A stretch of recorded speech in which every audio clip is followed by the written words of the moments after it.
Bonjour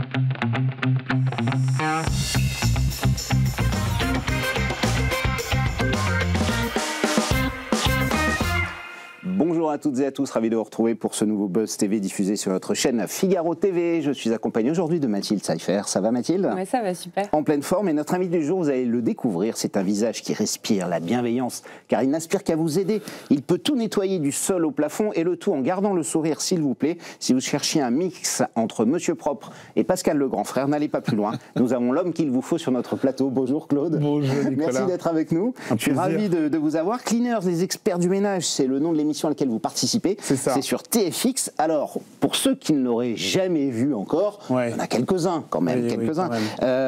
En fait, il s'agit de particuliers qui, un peu comme dans Cauchemar en cuisine avec les restos, ont un problème et ont atteint un point de non-retour chez eux au niveau de la saleté, du ménage non fait. On voit les images d'ailleurs, hein. C'est assez impressionnant. Et c'est là que vous intervenez avec vos amis Alexandre, Leslie et Laura, notamment pour ceux qui sont dans des situations désespérées. Et le plus incroyable, Claude, là-dedans, c'est qu'en fait, il ne s'agit même pas de votre métier. Vous êtes coach sportif à la base. Alors, ma première question sera assez simple. Pourquoi vous vous infligez le supplice d'aller nettoyer chez des inconnus alors que c'est même pas votre métier? C'est vrai. Alors c'est pas un supplice, mais c'est pas un supplice. Ça veut dire que c'est un plaisir. Non, mais c'est surtout que ça fait. Je pense que déjà c'est important de sentir bien. Le bien-être est primordial dans la vie de tous les jours. Donc il est clair que sans que ça soit véritablement mon métier, c'est important que tu sois bien dans ton environnement personnel. Ça influe de toute manière sur ton quotidien. Et donc, le deuxième levier, c'est que j'ai toujours eu cet aspect d'aider les autres, que ça soit en milieu sportif, que ça soit auprès de mes étudiants, parce que je suis aussi formateur en école supérieure. Voilà, donc moi, à partir du moment où je suis amené à permettre à des personnes de se sentir mieux dans leur quotidien, franchement, c'est vraiment un kiff. Mais c'est quand même une seconde vie chez vous un peu, le nettoyage, c'est quelque chose comme ça qui vous obsède assez régulièrement. Par exemple, je vous invite chez moi pour un dîner, vous lavez les mains, vous voyez qu'il y a des petites taches dans l'évier. Vous allez les nettoyer ou pas? Non, je pète. Non, quand même pas. Non, pas ce point-là. Mais ça arrive souvent que à des personnes se disent attention là, Claude, viens chez moi, va falloir que je range, va falloir que je fasse attention. Non, je suis vraiment pas dans Vous mettez la pression à vos amis. Non, jamais, surtout pas. Et j'aime pas dans cette position-là en fait. Non, j'ai envie que les gens soient tranquilles. Non, il y a pas de souci. Après, c'est vrai que, en toute honnêteté, le fait d'être dans ce programme depuis 5 ans t'oblige aussi naturellement à t'intéresser un petit peu plus. Bien sûr. Et donc, non, c'est cool. Donc, on apprend nous aussi, voilà, donc au quotidien. Merci Claude, on va poursuivre cet entretien dans un instant. On va parler évidemment de Cleaners, l'émission de TFX, et on essaiera d'en apprendre un petit peu plus sur vous. Ce sera juste après les news médias de Mathilde Seifer. Et on démarre évidemment avec le concours de l'Eurovision, Mathilde, qui s'est tenu samedi soir en Suisse. Oui, alors c'est une nouvelle déception pour la France. La 69e édition de l'Eurovision a été remportée par l'Autrichien Gigi. Pourtant annoncée favorite, Louane a terminé à la 7e place avec son titre Maman. La jeune femme n'a récolté que 50 points de la part du public. Au lendemain de la défaite, la chef de la délégation, Alessandra Redamiel, s'est exprimée via un communiqué. Je cite, « Parfois on ne comprend pas tout, l'Eurovision c'est un tourbillon, une mécanique parfois imprévisible et étonnante. » De son côté, Louane, qui ne s'est pas présenté à la presse comme il est de tradition, a publié un message en story Instagram. Je cite, « J'aurais aimé pouvoir vous offrir encore plus, mais sachez une chose, je suis fière, tellement fière et honorée d'avoir porté nos couleurs et de vous avoir représenté. » Vous avez suivi le concours de l'Eurovision, Claude? C'est quelque chose que vous regardez ou pas? Honnêtement, non, j'ai pas suivi. Mais par contre, voilà, j'étais au courant des résultats. C'est vrai qu'on est toujours un petit peu déçus. 48 ans là maintenant qu'on n'a pas gagné, c'est quand même. Je n'existais pas moi à ce moment-là, donc c'est vrai que je n'ai jamais connu de vainqueur. Moi à peine, mais bébé, mais c'est le problème, c'est vrai que on n'a pas gagné. Alors moi de ce que je sais un petit peu de loin, c'est vrai que c'est toujours. T'as ces inconnus qui arrivent comme ça, qui représentent une nation, qui sont là pour s'exprimer avec leur passion, leur métier. Et puis en fait, tu dépends de votes. Enfin, ça va être quand même assez. Et puis c'est un milieu qui est quand même très très compliqué aussi, quoi. Donc déjà chapeau à tous les participants. Moins objectif que le sport, c'est vrai. Vous êtes assez chauvin quand vous regardez le sport à la télé, les JO, le foot, tout ça. Équipe de France à fond. Ouais, quand je regarde l'équipe de France. Normal. Bien sûr, normal. Quand je regarde aussi, parce que je suis fan de l'Olympique de Marseille au football. Très bien. Normal aussi. Personne n'est parfait, c'est pas grave. On vous pardonne. Ouais, mais bon, écoute, voilà, c'est comme ça. Deuxième du championnat, c'est bien quand même. Ouais, deuxième, c'est bien. Très loin derrière le Paris Saint-Germain, mais c'est bien. Non, mais si, on espère toujours que, la personne que tu supportes ou quoi remporte. Mais bon, après, je suis quelqu'un aussi qui d'objectif, voilà. Si t'es tombé sur plus fort, meilleur, écoute, c'est le jeu, c'est comme ça, puis il faut continuer, voilà, pour faire mieux la prochaine fois. C'est ma façon de voir les choses. Hein. On poursuit ces infomédias avec le remplacement de Sonia De Villers à l'interview de 7h50 sur France Inter. Oui, alors la journaliste l'a annoncé dans un entretien à nos confrères du Monde. Après 2 saisons, elle a annoncé son retrait de cette case de la matinale. La raison est simple, la station souhaite mettre davantage en avant l'actualité politique en vue de la présidentielle de 2027. Oui. Et alors, je cite, « J'ai adoré cet exercice, mais je ne suis pas prête à mordre pour avoir la petite phrase d'Éric Ciotti répondant à Mathilde Panot. » Donc Sonia De Villers ne quitte cependant pas France Inter. Elle officiera pour une nouvelle interview aux alentours de 9h. Et alors, quant à son remplaçant, le journaliste de BFM TV, Benjamin Duhamel, a été approché. Apparemment, il ne serait pas le seul selon la station. Non, évidemment. C'est la première station de France, donc beaucoup de gens s'y intéressent. Vous suivez l'actualité, la politique, tout ça, ça vous intéresse Oui, de toute manière, je suis. Voilà. En toute honnêteté, c'est vrai que moi, je trouve ça assez anxiogène quand même. On a tous des valeurs, on a tous un parti pris, mais on se rend compte que, moi, je me rends compte en tout cas que vous le faites à petite dose, c'est ça? Ouais, c'est à petite dose. Non, mais ça reste quand même assez compliqué. Ça reste assez compliqué. Moi, tout ce que l'on a tous envie, c'est que, la France aille mieux. La France aille mieux. Mais bon, en toute honnêteté, il y a tellement d'autres enjeux extrêmement géopolitiques qui rentrent. Donc c'est assez complexe. Et quand moi je me retrouve avec mes étudiants qui me posent des questions, j'essaye d'avoir une posture plutôt neutre. J'ai un avis bien entendu, mais tout ce que l'on veut, c'est que les gens se sentent juste bien au quotidien. Et moi, ce qui m'attriste un petit peu, c'est qu'on reste souvent sur les mêmes types de sujets qui aident pas clairement en fait. Et moi, ce sentiment de diviser pour mieux régner, j'ai un peu de mal. Ces divisions, c'est ça qui vous embête, le communautarisme de chacun, ces petits électeurs, leur petit, leur clientèle en fait, en gros. C'est la division, c'est toujours la peur, il y a un semblant d'intérêt auprès de la population lorsque les élections arrivent. Enfin, on connaît un petit peu le chemin. Heureusement qu'il y a des politiques qui font très bien quand même leur travail. Mais je trouve ça assez anxiogène, cette peur au quotidien. Voilà, moi je pense pas que ça soit la meilleure solution, mais bon, voilà, ils sont là pour faire leur métier. Leur métier, on va dire ça comme ça. On termine ces news médias, Mathilde. Le chiffre du jour, c'est le 6 aujourd'hui. Oui, alors notez-vous cette date dans l'agenda. Le 6 juin prochain, une nouvelle numérotation des chaînes de la TNT entrera en vigueur, avec la suppression de Énergie 12 et de C8 décidée par l'Arcom et l'arrêt de la diffusion sur la TNT de Canal+. Un véritable remaniement du PAF s'opère avec un changement de canal pour une dizaine de chaînes. Dans l'ordre, sur la télécommande, France Télé voit France 4 grimper de 10 places en passant du canal 14 au canal 4. C'est la bonne affaire, ça. Voilà. La chaîne parlementaire et Public Sénat hérite du très favorable canal 8. BFM TV quitte le numéro 15 pour le 13. CNews récupère le canal 14. LCI et France Info respectivement le canal 15 et 16. Et enfin, Gulli monte de 6 places en arrivant sur le canal 12. Bon, TFX sera pas impacté, ça reste sur la 11. C'est pas mal, là. On est pas mal sur la 11. Voilà, ce qui est pas mal et qui est plutôt bien placé. Il y a eu des suppressions de chaînes, j'imagine que vous avez regardé ça, notamment C8, qui a été supprimé. C'est la première fois en France que l'Arcom supprime une chaîne à cause d'un animateur qui a été sanctionné. Est-ce que vous trouvez ça normal? Vous regardiez Cyril Hanouna déjà? TPMP, ça vous arrivait? Honnêtement, non. Pas spécialement. Non, pas spécialement. Après, faut être honnête, c'est une émission qui fonctionnait comme pas possible. Qui cartonne, effectivement. Cartonnait. Donc forcément, tu tombes dessus quand tu vas sur tes réseaux sociaux. On voit des extraits partout. Des extraits. Alors, ça me semblait plutôt plutôt bon enfant au départ, et puis ça a pris quand même, pour moi, un virage politique, sociétal, et pas forcément bonne énergie. Donc j'ai du mal un petit peu avec ça. Après, voilà, vous faites partie aussi du milieu. Ça fait partie de ces programmes qui marchaient aussi, donc. Il est sur c'est Star. Il va arriver sur W9 à la rentrée. W9, pardon. Il va se passer de 8 à 9 dans le groupe M6. C'est ça, mais qu'on le veuille ou non, c'est un mec qui fonctionne. Il sera là. Donc on peut s'étonner de certaines décisions, mais le mec attire du monde, on le suit, il est suivi, et ça c'est une réalité. Ouais.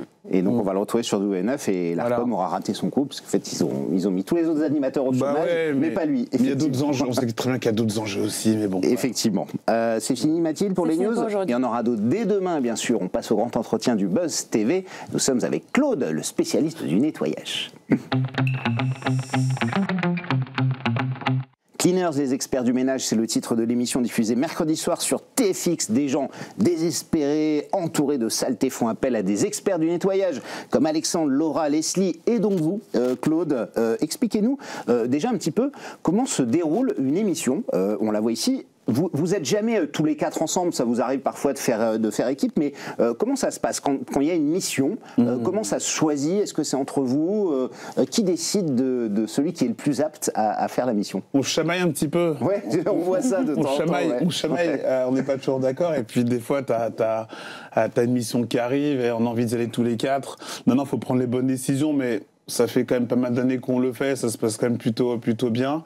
Non, c'est en fonction après de soit la situation géographique des uns et des autres, soit des cas aussi qui sont présentés, parce qu'on a des profils quand même radicalement différents mais complémentaires. C'est vrai qu'on n'a jamais eu l'occasion encore d'intervenir à quatre ensemble. Ce serait marrant. Ce serait juste un délire. Il faudrait un truc gigantesque. Ce serait incroyable. Maintenant, il y a des entreprises aussi, c'est plus que des particuliers, donc ça pourrait aussi être un énorme truc. C'est vrai, il y a des entreprises, des associations, donc on se tourne aussi vers ce type de projet. Au maximum 2, c'est vrai que soit on part à 2 sur une grosse mission, soit tu commences une mission et t'en as un qui le rejoint quand on sent que c'est extrêmement chaud, patate. Mais dans 4, ça s'est jamais produit, 3 non plus, donc... On verra.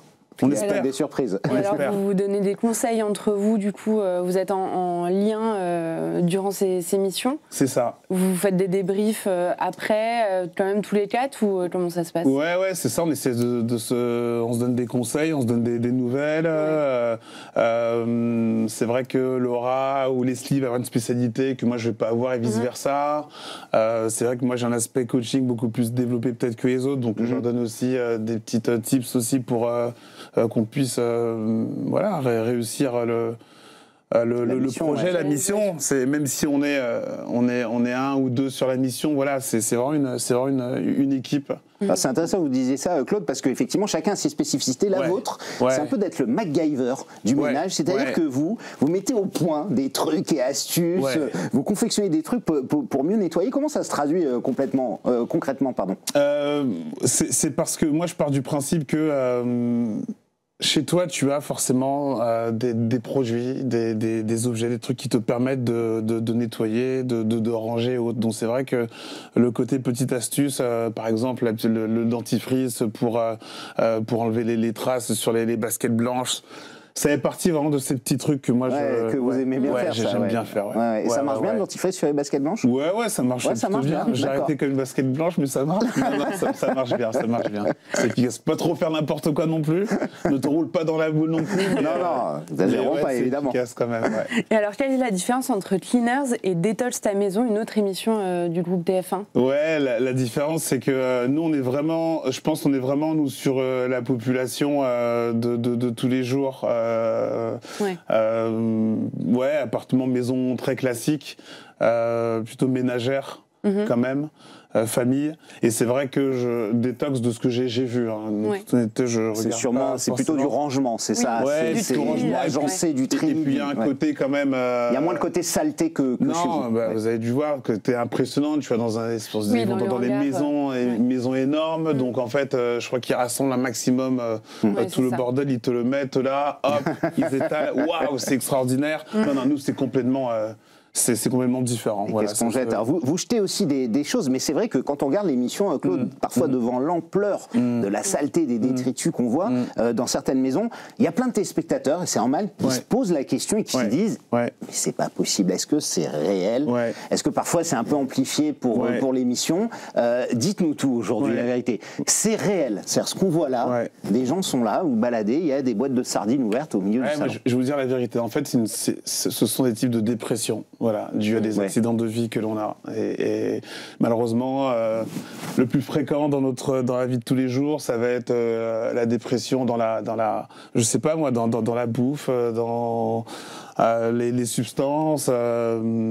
Il y a plein de types de dépression que tu peux avoir. Tu peux arrêter de manger, tu fuis ta maison, tu fais d'autres activités, tu as du mal un petit peu à rentrer chez toi. Et tu as ce type de dépression-là qui, pour moi, est caché de la société. Ça veut dire qu'en fait, on a du mal, nous-mêmes, à se dire que peut-être ton voisin, peut-être ton collègue, ta collègue, on ne sait pas, peut-être chez Figaro. Bien sûr, non, mais c'est vrai. Et en fait, c'est pas dans notre mindset, c'est pas dans notre réflexion. Tu te dis pas que ça va être un bordel absolu chez l'autre. Et donc forcément, lorsqu'on découvre ça, on se dit waouh, c'est un truc de fou, c'est pas possible. On le disait hors antenne, tu peux avoir des personnes qui sont plutôt propres.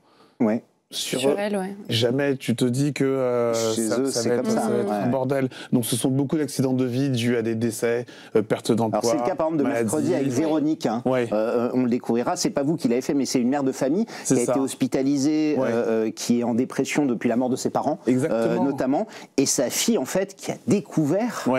Le logement, mais innommable de sa mère. C'est pour ça qu'elle a fait appel à vous, par exemple. C'est ça, Nicolas, qui est extrêmement compliqué. C'est que même lorsque tu es un membre de ta famille, en fait, tu as du mal à t'imaginer cet état-là. C'est ça qui est juste fou. Et souvent, ce qui est terrible, c'est qu'ils se disent mais c'était tellement compliqué, je me suis pas rendu compte. Enfin, ils sont même coupables de se dire mais comment j'ai pas pu découvrir j'ai pas vu ça, que ma mère était dans cet état-là. C'est compliqué, c'est extrêmement compliqué. C'est pour cela que, et j'entends, parce que ça fait partie des questions qu'on me pose en majeure partie, est-ce que c'est vraiment réel? Je leur dis oui, c'est réel. Et tout ce que l'on fait, c'est vrai et c'est terrible. Moi, je me souviens de la première fois, mon premier tournage, je me dis, mais c'est pas possible. C'est pas possible que ça existe. Au-delà de la caméra, tu dis, mais c'est juste pas possible, en fait. Tu dis, comment ça peut arriver comme ça, c'est incroyable. Ça paraît inhumain. Et alors justement, ça fait 5 ans que vous êtes dans l'émission. Est-ce qu'il y a des choses qui vous surprennent encore quand vous arrivez sur des missions? Vous avez tout vu, là. Non, il y a encore des choses. On découvre. Après, en fait, si vous voulez, vous avez toujours des cas. Les cas sont toujours totalement différents. Les histoires sont différentes. Donc forcément, bien sûr que au bout de 5 ans, il y a des cas que tu as l'habitude de voir, mais les personnalités sont tellement différentes et c'est ce qui rend aussi quelque part la mission extrêmement attachante. C'est vrai que première émission, tu sais, j'arrive, je découvre un rat mort, moi, tu vois. Moi, les rats, c'est compliqué. Les rats, c'est pas facile, les rats, C'est pas facile, les rats, tu vois. Par ratatouille, voilà. Encore lui, les gens ils savent pas tous cuisiner comme lui. C'est ça. C'est compliqué. Je pense que si je dois retrouver des rats à chaque mission, ça sera toujours compliqué pour moi. Maintenant, le bordel général, bien sûr qu'on a beaucoup plus l'habitude, mais on reste quand même extrêmement choqué, outré par ce que l'on voit. Et encore une fois, ce sont des situations tristes, terribles, mais on est là pour les aider, Pour les aider. Ces problèmes psychologiques, justement, ces dépressions, vous avez appris à gérer ça aussi, Claude? C'est-à-dire que vous êtes nettoyeur, certes, mais il faut être un peu psy aussi, non? Parce que j'imagine parfois vous avez envie de hurler sur les gens quand vous voyez ça, mais il faut savoir doser, j'imagine. Honnêtement, moi, j'ai la chance aujourd'hui d'être coach mental depuis peu. Je travaille vraiment dessus sur le bien-être des gens, ça a toujours été en moi et donc j'ai validé il y a peu de temps la formation, tout ça, donc ça c'est top. Après faut que tu sois bon aussi, faut que les gens aient envie de te solliciter. C'est sûr. Et donc forcément pour moi c'est 80%, c'est-à-dire que comme on le disait au départ, moi c'est pas à la base mon métier de prédilection, mais à partir du moment où tu me mets sur un programme par exemple où je viens en aide auprès des gens, que ce soit le ménage ou autre chose, vas-y, il n'y a pas de problème, on y va, on s'adapte. Donc pour moi, c'est 80%. C'est-à-dire que y a un aspect psychologique, mental extrêmement important. C'est vrai que lorsque je vais chez quelqu'un, tu sais déjà que c'est compliqué. Elle sait que c'est compliqué. C'est déjà pas évident de montrer son environnement auprès de toi, auprès de la France entière et plus, parce que c'est regardé dans différents pays francophones notamment. Mais c'est vrai que la saleté, le manque de ménage, ça te dit quelque chose des gens, Claude, ou chaque situation est différente? Ou est-ce que ça veut aussi dire des choses sur les gens chez qui vous allez? Pour moi, ça veut aussi dire des choses. Après, tu as des personnes qui ont grandi dans le bordel aussi. Tu as des gens qui avaient des appartements. Qui n'ont connu que ça, vous voulez dire? Enfin, souvent. Ouais, tu peux malheureusement. Pour moi, la saleté, le bordel donne c'est des signaux quand même d'un certain mal-être à différents stades. À différents stades, bien sûr. Hein. Évidemment. On connaît tous des gens chez qui c'est le bordel. Ça se trouve, voilà. Hein. Moi-même, je le dis honnêtement, j'ai grandi dans un bordel organisé. D'accord, ok. Oui, ça n'a pas toujours été nickel. Non, la chambre avec mon frère, c'était une catastrophe. Mais on était deux grands gaillards, et costauds comme moi, petite chambre. Ça se chamaillait un petit peu. La mère qui nous mettait la pression. Par contre, son salon, il fallait que ça soit nickel, la cuisine nickel. Et si on nettoyait pas le salon, on sortait pas jouer avec les copains dehors. Donc il y avait déjà quand même cet aspect-là. Non, c'est vrai que ça donne quand même des signaux d'un certain mal-être, déséquilibre malheureusement de vie. Et alors, ça vous arrive de vous retrouver sur des cas de Diogène? Est-ce que vous pouvez nous expliquer en quoi ça consiste? C'est très compliqué et c'est médical, le cas de Diogène. Alors c'est vrai que c'est un syndrome connu, hein, c'est une perturbation psychologique. C'est une accumulation en fait de plein de choses. Ça peut très bien être des chaises, ça peut être des poubelles, ça peut être de rien jeter. C'est de ne rien jeter. Et ce qui est marrant, c'est que lorsqu'on se rend compte que en fait on l'a tous quelque part à un petit niveau. Souvent. C'est beaucoup les personnes âgées quand même. Hein, on s'en rend compte souvent. Souvent, parce que je pense qu'il y a un lien avec la solitude. Il y a un aspect psychologique où tu te rattaches à des objets, à des choses. Maintenant, nous, dans le cadre de l'émission, on n'a pas de personnes ayant le syndrome même de Diogène, parce que c'est une maladie. Ça va être simplement un cas de figure où, par exemple, vous aviez loué votre maison ou votre appartement d'une personne où vous vous êtes rendu compte qu'elle avait le syndrome de Diogène, là on va intervenir. C'est tellement... Non, c'est, à ce niveau-là, c'est vrai que c'est extrêmement bien encadré. Maintenant, oui, c'est vrai qu'on a des cas qui se rapprochent, faut pas se cacher, mais le syndrome même de Diogène, qui est cette accumulation-là, sans cesse, on apporte l'émission. Il faut savoir que malheureusement, lorsque vous avez une personne qui est atteinte du syndrome de Diogène, si vous désencombrez sa maison, elle risque de recommencer, surtout elle ne se rend pas compte. Elle s'en rend pas compte. Ouais, exactement. Voilà. Alors, Cleaners, c'est adapté du format anglais de Channel 4 qui s'appelle Obsessive Compulsive Cleaners. Je traduis en français les nettoyeurs obsédés compulsifs. Est-ce que vous vous retrouvez dans cette appellation, Claude? C'est compulsif chez vous, le nettoyage? C'est essentiel. C'est essentiel. C'est essentiel. J'ai un petit appartement sur Paris. J'aime bien rentrer chez moi et me dire que je suis OK après une grosse journée et mes différentes activités et me sentir bien. Après, moi, je suis pas au point à être maniaque. Non, mais c'est un peu tous les jours quand même. Vous dites c'est comme le sport en fait. Il faut le pratiquer tous les jours. T'es obligé de. C'est-à-dire que pour que ce soit efficace. Je pense qu'il est important de se mettre une base, une organisation. Alors des fois, peut-être au départ, ça peut être un peu compliqué, mais c'est vrai que sur la durée, c'est important. C'est un petit peu tous les jours. Et alors, vous dites que vous essayez de transformer les moments de ménage, qui sont souvent quand même pénibles et ennuyeux, en moments de détente. Comment vous faites? En fin de compte, moi, ça m'intéresse. Mais moi, à titre perso, moi, je suis un fan de musique, donc il y a toujours du son à la maison. D'accord. Okay. Il y a toujours du son à la maison. Après, je fais du sport aussi à côté, donc des fois, je peux être amené à faire des tâches ménagères tout en exerçant du renforcement musculaire. Je pense que comment? Vous nettoyez par terre comme si vous faisiez des pompes, par exemple? Ça, quand on voit dans le générique, en vrai, c'est très, très compliqué. En vrai, c'est comme tanné. Il y en a qui me disent, c'est génial ce que tu fais, les pompes et tout. J'ai essayé, mais n'essaie surtout pas, en fait. C'est évident, Non, après, ce qui est important, c'est l'aspect psychologique, c'est de tourner le curseur en te disant que on te demande pas d'être passionné de ménage, c'est pas ça, d'accord. Mais pour ton bien-être, c'est important. Dès que pour moi, tu arrives à tourner ce curseur en aspect positif, c'est beaucoup plus cool. Mais après, c'est dans ton environnement et c'est de trouver un aspect beaucoup plus détente plutôt que se mettre une pression de se dire faut faire absolument le ménage. Moi, je me rappelle ma mère quand elle me disait ouais, faut faire le ménage, faut faire ci, ça, sinon vous sortez pas. Pour moi, il y avait un peu... une charge supplémentaire. Ouais, exactement. Une obligation, quoi. Ouais. C'était pas décidé, en tout cas. Non, meuf, en fait. Donc, c'est bien de le faire sans la contrainte. La vraie vocation, Claude, de Cleaners, c'est aussi d'aider les autres. J'imagine, ça c'est quelque chose que vous avez en vous, on le voit, vous êtes coach sportif, coach mental, vous faites de la formation en école, mais c'est ça aussi, c'est venir en aide aux autres. Ouais, c'est la base. C'est la vocation. Ah ouais, c'est la base. C'est-à-dire qu'en fait, on me demande, mais comment vous faites? En fin de compte, moi, c'est vrai que des fois, tu arrives sur une mission, tu te dis, ouais, ça va être chaud, grave, honnêtement. Et en fait, mais moi je suis là pour la personne, ben on va essayer de voir comment on peut s'en sortir.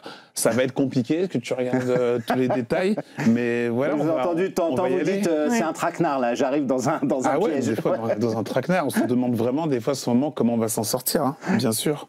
Et alors, comme on le disait, c'est d'aider les autres, mais c'est bien payé de faire Cleaners pour TF1 quand même. Il y a une vous êtes payé pour faire l'émission. Oui, mais heureusement. Heureusement quand même qu'on est combien dites-nous, on va noter. On est payé. Savoir si on se convertit dans le ménage ou pas avec Mathilde. On peut toujours être mieux payé, clairement. Mais c'est des bons revenus en plus de ce que vous faites, j'imagine. C'est des revenus, honnêtement, c'est des revenus complémentaires. Voilà. On va être honnête. Voilà, mais bon, voilà, j'exerce différentes activités, donc moi, c'est un super complément et c'est surtout... Moi, je suis à un niveau où je me dis, ce qui est intéressant, c'est de capitaliser sur ce type d'émission, voilà, sur ce que je fais aussi à côté, sur peut-être autre chose. On ne sait pas ce que l'avenir nous réserve. On pourrait être beaucoup mieux payé, bien sûr, mais bon, surtout, voilà, vous faites un travail de fou. Un chroniqueur chez Cyril Hanouna, il prend à peu près 1 000 € pour juste dire son avis pendant 3 heures de l'émission. Vous gagnez autant ou pas? Pas du tout. Non, beaucoup moins. Pas du tout. Mais c'est vrai que des fois, tu te dis que tu as des personnes qui font a priori pas grand-chose, mais qui sont là. Moi, je suis pas trop du genre à me dire, il touche 1 000 €, il fait pas grand-chose. Ouais, on aimerait, on va pas se le cacher, honnêtement. Hein, mais maintenant, écoute, à toi peut-être de faire ce qu'il faut, pas forcément pour aller sur l'émission de Cyril Hanouna, mais peut-être qu'un projet arrivera peut-être plus tard et sous d'autres formes, tu seras peut-être récompensé autrement. Et alors, voilà l'importance d'être aligné, de se retrouver surtout. Est-ce que vous avez d'autres projets que vous aimeriez mener dans le domaine des médias ou artistiques? C'est vrai qu'au niveau média, je suis aussi moi en radio sur Beurre FM depuis 5 ans sur une émission de sport. Qui, je trouve ça dommage qu'il n'y ait pas assez médiatisé, mais ça après voilà, c'est une question stratégique peut-être de la radio, mais une émission de sport où on parle de l'actualité sportive à dominance bien sûr footballistique. Donc ça j'y suis depuis 5 ans. Donc le sport j'ai toujours baigné en plus dedans, j'ai pratiqué en plus du foot depuis pendant 20 ans, j'ai entraîné longtemps. Les hommes, les femmes aussi longtemps. Donc il y a des projets, Claude. Ouais, carrément. Et puis je fais un peu de théâtre aussi. Au cinéma, pas encore. Je suis apparu juste fait sur un petit film ça s'appelait, je crois, Photo de famille avec Vanessa Paradis, Camille Cotin. Ces petites choses-là. On va surveiller ça de près en tout cas. Vous reviendrez nous en parler parce que là on arrive déjà au bout de notre émission. Mais une émission de bien-être, j'aimerais beaucoup. Bien-être pour les gens, de fou. Ce serait juste pour moi incroyable et ce serait une vocation naturelle pour moi. Donc, le message est lancé, Claude. Voilà. Si un producteur nous regarde, je rappelle qu'on vous retrouve mercredi soir en prime time. TFX numéro inédit de Cleaners. On vous souhaite évidemment une très belle continuation. Beaucoup de propre surtout. Merci Mathilde. Le buzz revient dès demain sur Figaro TV. Nous serons avec Jonathan Dassin, le fils de Joe Dassin. D'ici là, prenez soin de vous et merci de votre fidélité.